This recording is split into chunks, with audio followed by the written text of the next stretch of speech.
نحمده ونصلي على رسوله الكريم أما بعد فأعوذ بالله من الشيطان الرجيم بسم الله الرحمن الرحيم وأن ليس للإنسان إلا ما سعى وأن سعيه سوف يرى صدق الله العظيم وبلغنا رسوله النبي الكريم ونحن على ذلك لمن الشاهدين والشاكرين والحمد لله رب العالمين اللهم صل على سيدنا محمد وعلى آل سيدنا محمد وبارك وسلم۔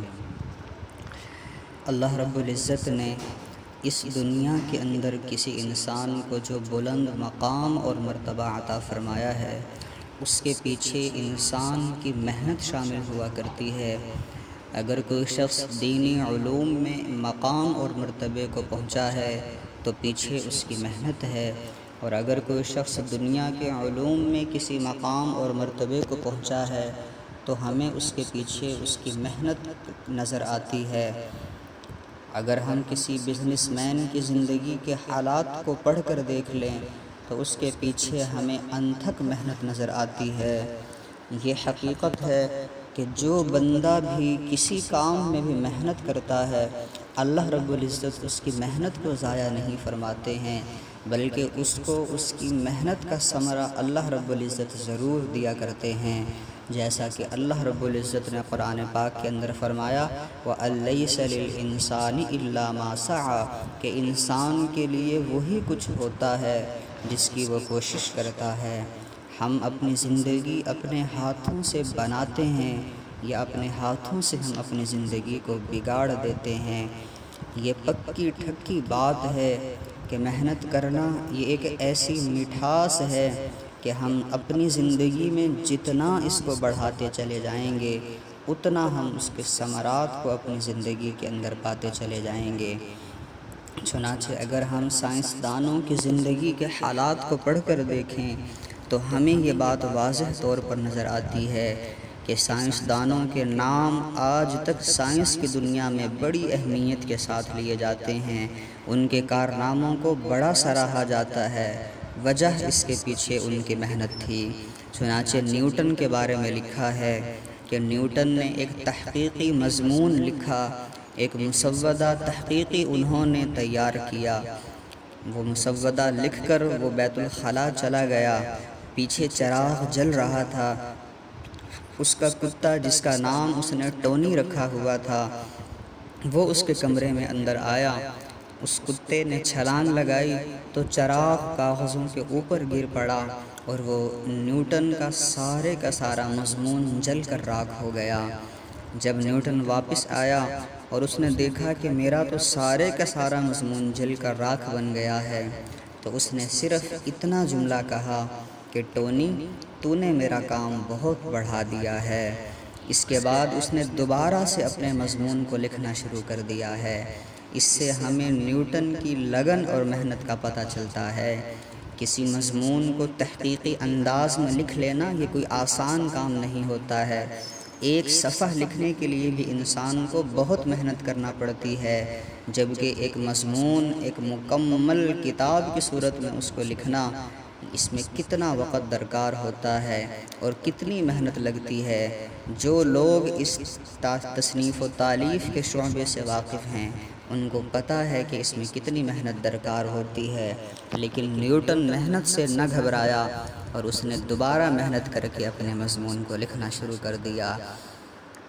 دنیا کے مشہور سائنسدان آئنسٹائن بھی ہیں، ان کے بارے میں لکھا ہے کہ بچپن میں جب یہ آئنسٹائن اسکول پڑھنے جایا کرتا تھا تو اس کو پیسوں کا حساب کتاب نہیں آتا تھا۔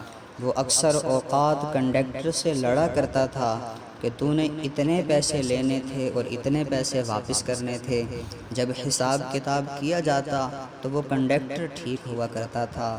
جب 2-4 مرتبہ ایسا ہو چکا تو پھر کنڈکٹر نے ایک مرتبہ آئنسٹائن کو کہہ دیا کہ تو بھلا اپنی کیا زندگی گزارے گا کہ تجھے تو یہ جمع تفریق بھی نہیں آتی ہے۔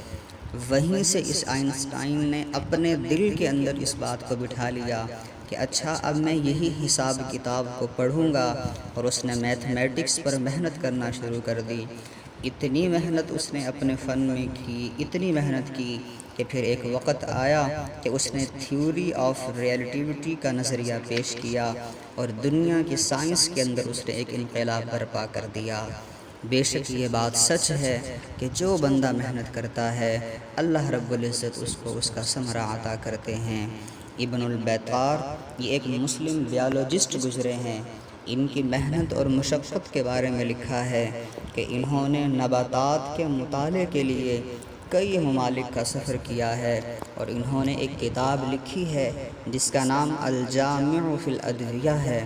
اس کتاب میں انہوں نے 1400 بوٹیوں کے خواص، ان کی کیفیات اور ان کے بارے میں 150 اطباء کی آرائیں اس میں لکھی ہیں۔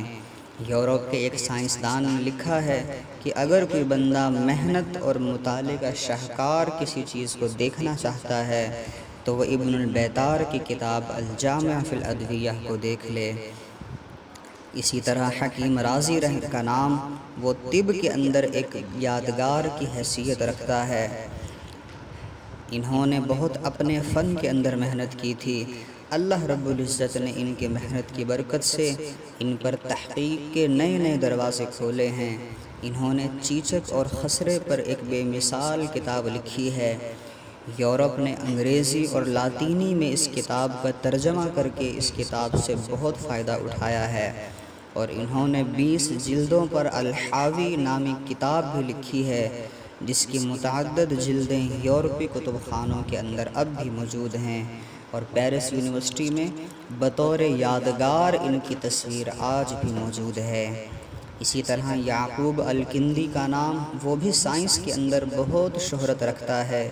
یعقوب الکندی نے مختلف مضامین پر تقریباً 285 کتابیں لکھی ہیں، جن میں ریاضی پر انہوں نے 33 کتابیں لکھی، ہیئت پر 39، میڈیکل پر 24، نفسیات پر 5، اور جبکہ فزکس پر 44 کتابیں انہوں نے لکھی ہیں۔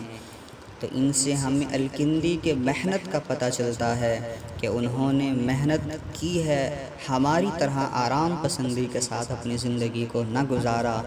اب تک ان کا نام اپنے فن کے لیے دنیا کے اندر مشہور ہے، اور لوگ ان کی تحقیقات سے، ان کے نظریات سے اس وقت بھی اپنے فن کے اندر فوائد حاصل کر رہے ہیں۔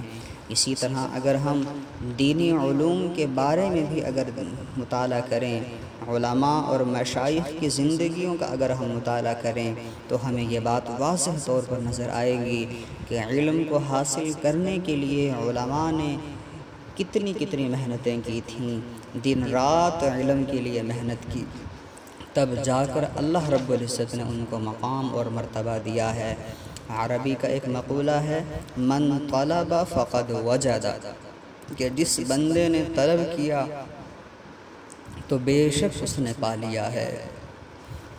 چنانچہ ہمارے سلف صالحین نے اپنی زندگیوں کے اندر اتنی محنت کی ہے کہ آج اگر ہم ان کے واقعات کو پڑھتے ہیں بڑی حیرانی ہوتی ہے، یقین نہیں آتا کہ وہ کیسے ان مراتب اور ان مناصب پر پہنچے ہیں۔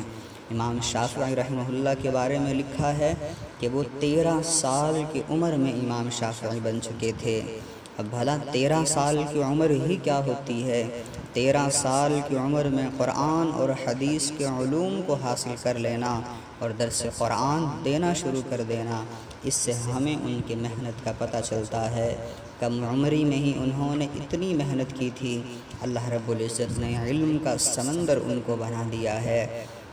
محمد بن قاسم رحمہ اللہ کے بارے میں لکھا ہے کہ جب انہوں نے سندھ سے لے کر ملتان تک انہوں نے اسلام کا جھنڈا لہرایا تھا، ان کی عمر صرف اور صرف 17 سال تھی۔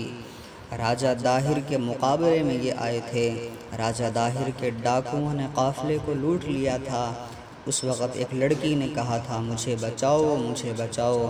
چنانچہ محمد بن قاسم نے نوجوانوں کو اکٹھا کیا۔ یہ کوئی فوجی نہیں تھا، یہ کوئی تربیت یافتہ نہیں تھا، لیکن بس ایمان کے جذبے کے گھوڑے پر یہ سوار ہوا تھا۔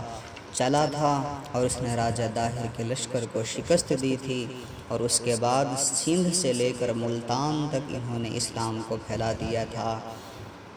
ذرا ہم غور تو کریں کہ اتنی کم عمری کے اندر اتنے بڑے بڑے واقعات ان لوگوں سے سرزد ہوئے ہیں، جبکہ آج اگر ہم اپنی زندگیوں کے حالات کو دیکھ لیں، آج کے نوجوانوں کو اگر ہم دیکھ لیں، تو ہمیں اپنی زندگیوں کے اندر آرام طلبی، آرام پسندی نظر آتی ہے۔ ہم کسی بھی شعبے میں، کسی بھی فیلڈ کے اندر محنت کرنا پسند نہیں کرتے۔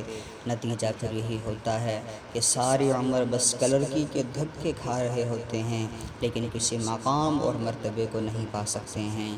اس دنیا کے اندر زندگی گزارنے کے لیے ضروری ہے کہ بندہ محنت کو، لگن کو، مشقت کو اپنا اوڑھنا بچھونا بنا لے۔